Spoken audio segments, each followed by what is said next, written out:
If you've been watching my latest videos, you'll know that I've been shooting with the Fujifilm GFX50R and 50S for landscape images. I'll put a link up to those videos in the corner there. In this video, I want to talk about what it's like to shoot with the 50R and compare it with the 50S along the way. Thanks to Squarespace for sponsoring this video. If you need a website, a domain, or an online store, make your next move with Squarespace.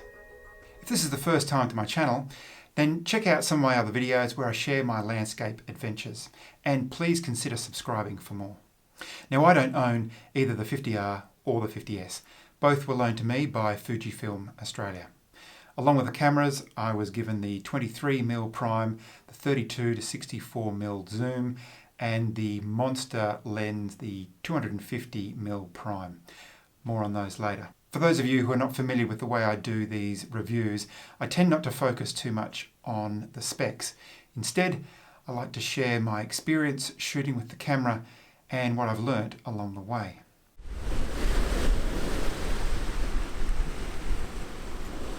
Both cameras have the same 51.4 megapixel medium format sensor, so the quality of the images that you get from these cameras are exactly the same.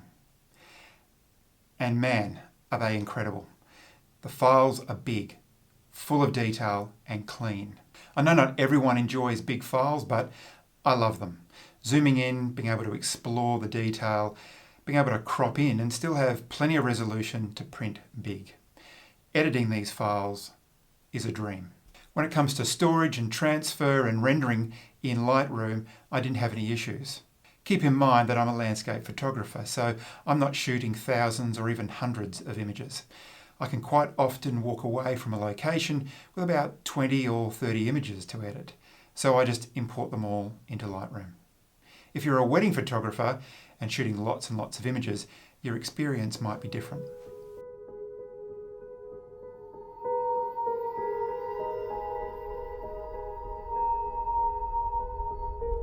Good afternoon, everyone. Well, it's almost evening, in fact. The sun is going to set in around about 20 minutes to half an hour. In the bag, I've got the Fujifilm GFX50R. The sky is looking interesting. That's the reason why I'm out this afternoon.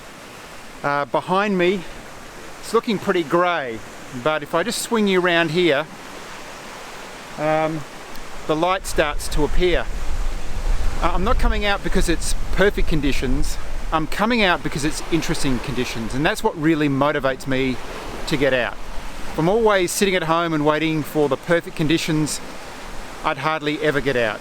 But if there's interesting conditions like there is tonight, as you can see around here, there's a little bit of a break. We've got some low cloud over this side. We've got some rain off in the distance. The sun is looking like it's going to set pretty close to where that rain is falling, so I might get some filtered light through. We might get some sun reflected off that lower cloud. Who knows? It's going to be interesting. I'm not too sure whether to shoot north or south in actual fact, because I just don't know where the best light is going to come from. I'm going to find out in around about 20 minutes time, I imagine.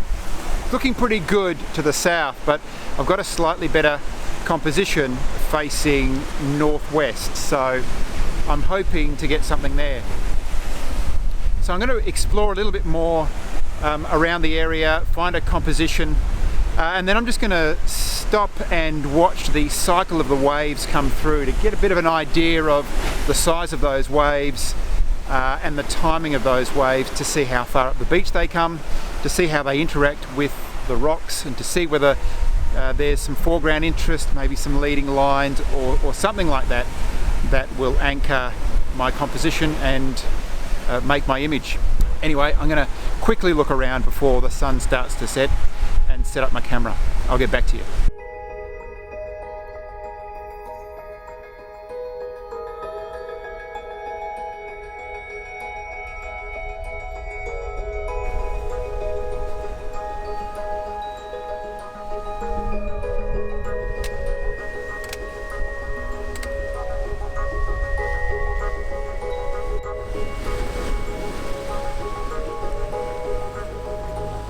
Both cameras have weather sealing and look and feel solid. Regular viewers of the channel will know that I've used plenty of Fujifilm cameras in the past, with the X-T2 and now the X-T3, one of my favourite cameras to use. So when I picked up the 50S for the first time, I was immediately familiar with the layout. The dedicated external styles for ISO and shutter speed, and being able to control the aperture through the aperture ring of the lens. The 50R is a rangefinder format, which I'm not that used to, so I had to adjust. Having said that, after I shot with the 50R for the first session, I started to become very comfortable with the design and the layout of the buttons and dials. More on that in a second. I was expecting the cameras to be a little bit heavier, but the first time I picked up the 50R, I can remember how surprised I was at how light it was. Both cameras are roughly the same weight, depending or not if the 50S has the EVF attached. Both cameras come in lighter than my D850, but not by much though. The larger grip on the 50S makes it a much more comfortable camera when hand holding, even with the 250mm lens attached. But the grip, along with how the LCD screen at the back sticks out from the rest of the body, makes the camera feel a little bit more chunky and larger, at least to me. The 50R doesn't really have much of a grip to speak of, so it feels a little bit more awkward when hand holding, particularly with larger lenses. The 50R doesn't have the display screen at the top of the camera like the 50S does, that shows a range of information and camera settings. I'm assuming this is an effort by Fujifilm to keep costs down. For landscape photography, I really didn't miss the display screen at all, because I find the LCD screen at the back of the camera far more useful and easy to use. When shooting landscapes, I tend to have the camera mounted to the tripod, and I use the LCD at the back to view the image and the relevant information. Sometimes I'll use the viewfinder to compose my image. Using the viewfinder in the top left-hand corner of the 50R took some getting used to. The LCD screen on the 50R and the 50S are exactly the same. 2.4 million dots at a ratio of 4.3, the same ratio as the sensor. The difference is the screen on the 50S tilts in 3 directions, while the screen on the 50R is restricted to just 2, up and down when the camera's in landscape. This made some shots with the 50R low to the ground a little more awkward than what they needed to be. When it comes to back screens on cameras, the more directions the screen can flip, turn and swivel, the more flexibility you have in the way it can be used. I can accept the screen doesn't have to flip all the way around to the front, but I can't see why they didn't use the 3-directional mechanism they used for the 50S. Surely that's not a cost-saving decision.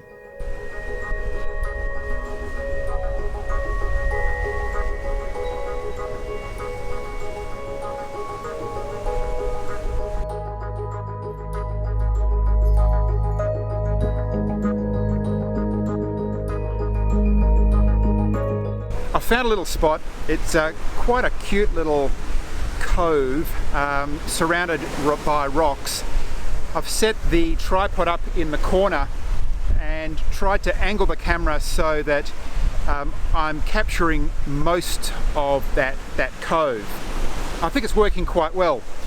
I've got some rocks to the left-hand side that's kind of framing my shot here. I've also got some rocks to the left off into the distance, and that's quite nice to kind of give the frame a little bit of definition. I've also got these half buried limestone rocks in the sand that's being covered by the water as the waves come up and hit the rocks. As the waves come up, of course, the foam is creating these lines, these patterns that provide some foreground interest and also some leading lines that draws the viewer into the image, and that's what I'm really going for here. So as far as the setup is concerned, on the front of the GFX50R I've got the 23mm, it's a prime, and on the front of that I've got the Lee mount with the circular polarizer at the front, because I am getting a little bit of glare, so that takes the glare off pretty much the water in the foreground and the midground. It also creates a little bit more definition in the clouds in the distance, which is nice. I've also got the reverse grad on. I've got a 0.6 reverse grad. I've gone for a reverse grad because the sky closest to the horizon is the lightest. On a reverse grad, the section that is the neutral density part down the bottom is the darkest, and then it gets lighter the further you go up. So the reverse grad is what I need in this situation to make sure that I've got the most definition on the clouds on the horizon. So with that set up, let's just turn the camera back on again. So with that setup, I've got an f-stop of 8. My ISO is 100, which is the base ISO for the camera. And that's giving me a shutter speed of half a second, which is absolutely perfect. So this is all about timing, and I'm waiting for the waves to come up and hit the first set of rocks. The water kind of pushes through those rocks, and just as the water is about to go underneath the lens or the vision, the cutoff at the bottom of the image, just before the water gets there, I take the shot. So I'm going to take this shot, see what we get, and then I'm going to quickly move around because I can see over to the south the sky's really lighting up with some amazing colour, so I want to make sure that I catch that.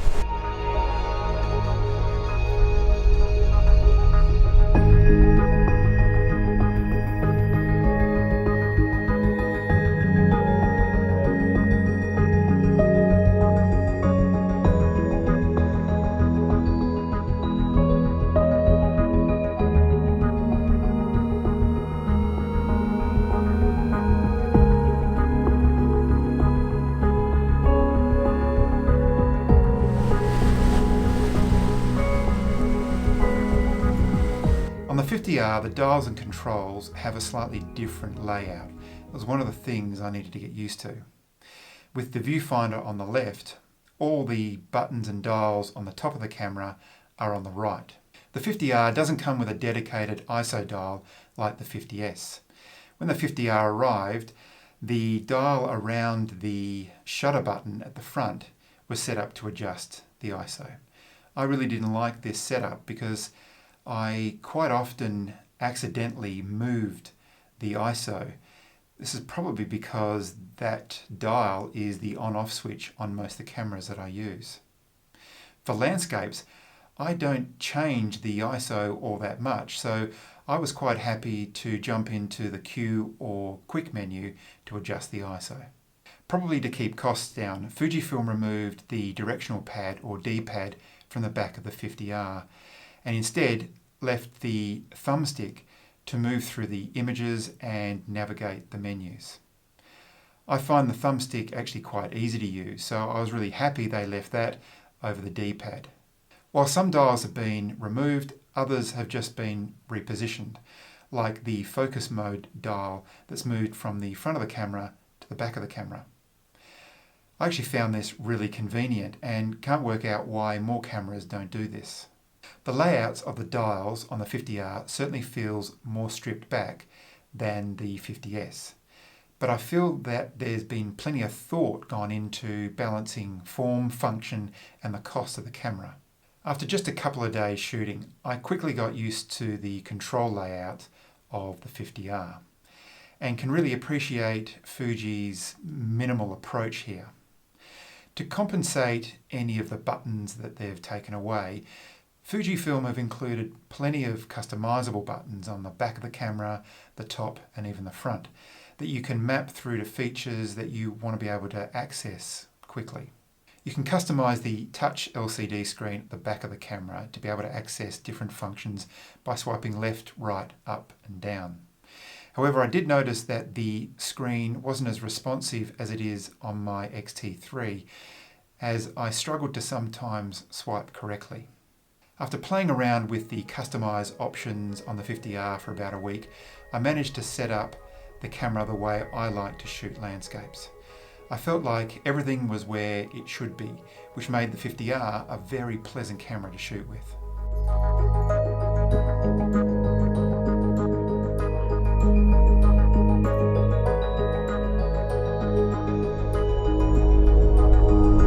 hopefully the camera is still picking me up. It's getting pretty dark. The sun set about 20 minutes ago, and I've been just exploring this other end of this little cove for a composition. I must admit I found it a little bit more tricky.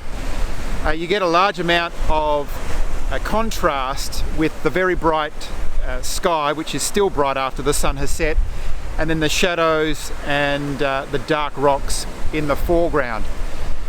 This is emphasized, I think, in this situation because there is so many rocks around me, and I think they're just coming out in the image quite dark. It'll be a test of the GFX50R and the 50 megapixel lens that it has to see whether I can get that dynamic range that the camera is famous for.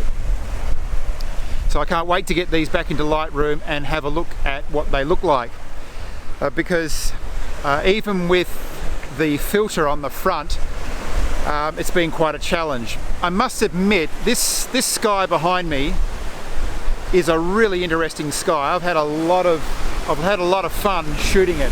It has been somewhat of a challenge because you may be able to pick up behind me, I'm not too sure. If not, I'll hopefully show you a bit of B-roll of it.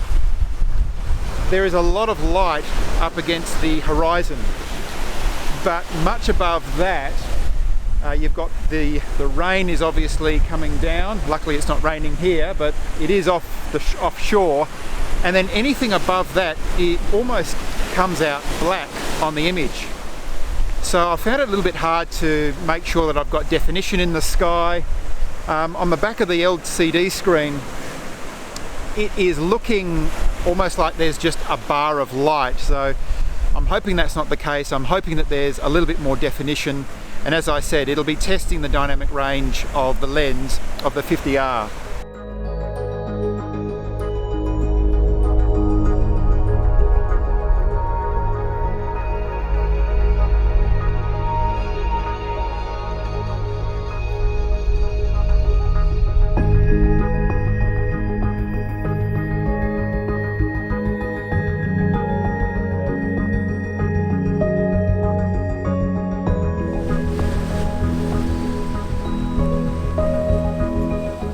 Quickly talk about lenses. I had the 23mm, which is the equivalent of about 18, and that focal length was perfect for the seascapes that I was shooting. I'd be quite happy to have that lens attached to the camera for the entire time. It was beautiful to use, weather sealing, gorgeous image quality, wide with minimal distortion, and the lightest of the three lenses that I had, coming in at 845 grams. I also had the 32 to 64mm lens, which is the equivalent of around about 25 to 51, so probably classed as a mid-range zoom. The lens was sharp and a really nice companion to the 23mm lens when I needed that extra reach. I did, however, find that the range of only 26mm limiting in some circumstances, but that's the nature of medium format lenses. The third lens is the 250mm prime, which is just under 200mm equivalent. This is not a focal length I shoot frequently in, so I was actively looking for opportunities to use the lens to check out what it could do.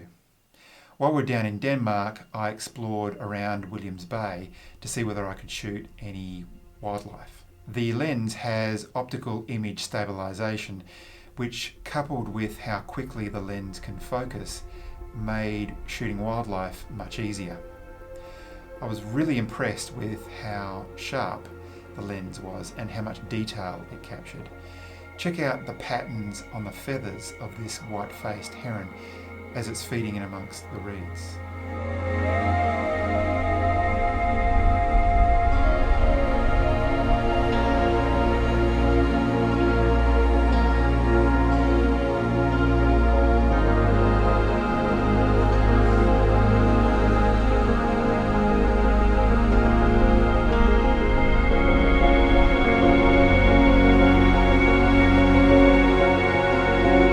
Both these cameras were a lot of fun to use and gave me results that I was extremely happy with. I'd be a very happy photographer if I got to carry around either of these cameras in my camera bag. So which one did I prefer? Well, over the period that I had both the cameras, I found myself picking up the 50R more than the 50S, which really surprised me. The 50R is set up with nearly everything I need, and the control layouts suit the way that I work. It can be considered a slow camera. The autofocus isn't the quickest. The shutter button is responsive, but it can take some time for your image to appear on the back LCD screen. But none of this bothers me. When I'm out shooting landscapes, I'm not rushing around. I like to take my time. So this camera suits the way I like to shoot. When it comes to cost, keep in mind that this is a medium format camera. It can't be compared to full frame. The question to answer is, do you want to be shooting medium format? If medium format is a direction in which you want to take your photography, then the GFX50R and 50S for that matter are fantastic cameras and are cheaper cameras in comparison to other medium formats currently on offer. For me, I know that I want to explore medium format more in the future. I'm really excited about the direction in which Fujifilm are taking and the impact that they're having on the industry with these cameras. Things are really going to get interesting later on this year when they release the 100 megapixel camera that is currently being talked about. Thanks again to Squarespace for sponsoring this video. Squarespace provide an online platform to help you design and host your website. The reason why I choose Squarespace, besides their beautiful templates and adaptive design, is that it's so easy to use and they take all the hard work out of running a website. It's simple to start. Choose a template, create a page, and then begin by dragging and dropping content onto that page. You can check out Squarespace by going to squarespace.com, and if you do go ahead with a website, go to squarespace.com/Andrew Marr to get 10% off your first purchase. I'd love to know your thoughts on the GFX series. Is medium format something that you're considering shooting with in the future? Or in actual fact, do you already own one of these cameras? Please share your thoughts in the comments below. If you found this helpful, please give the video a like and share it with your friends. If you're new to the channel and you are interested in landscape photography, check out some of my other videos and consider subscribing so you don't miss out on the next one. But until next time guys, thanks very much for watching.